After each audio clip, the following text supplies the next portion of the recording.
अब हम लोग देखेंगे एथेनॉल एथिल अल्कोहल को बनाने की विधि क्या है। तो विधि में हम लोग गन्ना से गन्ना रस प्राप्त करते हैं।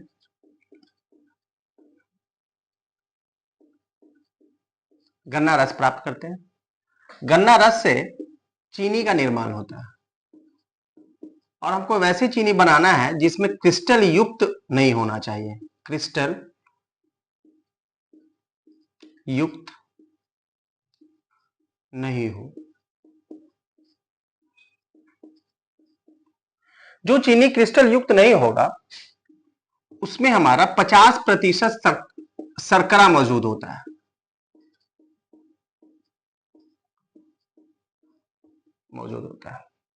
जिसे वैसे चीनी जिसमें 50% शर्करा मौजूद हो उसे हम लोग कहते हैं माल्टोज। इस माल्टोज में जब पानी मिला देंगे तो ये बन जाएगा हमारा तनु माल्टोज।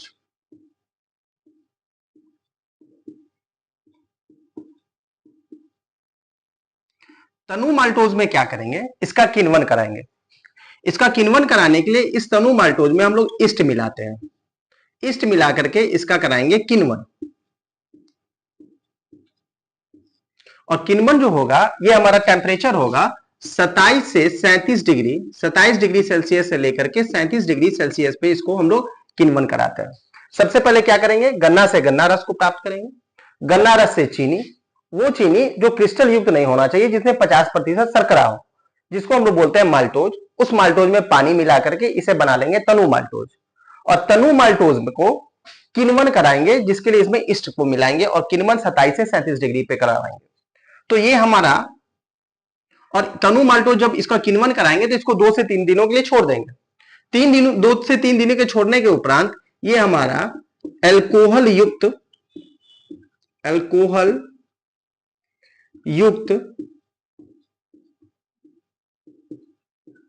माल्टोज में बदल जाता है। अब अल्कोहल युक्त माल्टोज को प्रभाजी आसवन विधि द्वारा, प्रभाजी आसवन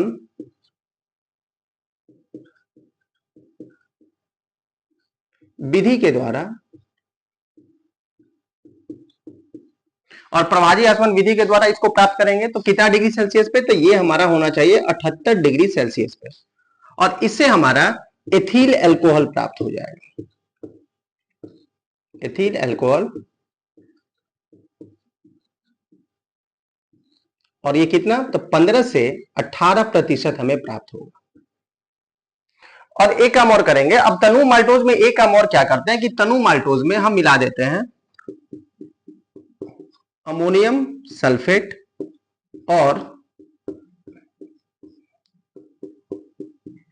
अमोनियम फॉस्फेट। ये दोनों हमारा किसका काम करता है, एंजाइम का काम करता है।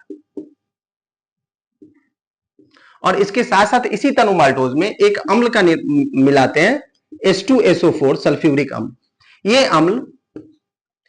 ये अम्ल तनु माल्टोज में जो जीवाणु होता है, जो वृद्धि करता रहता है, उस जीवाणु वृद्धि को क्या कर देता है, रोक देता है। जीवाणु वृद्धि को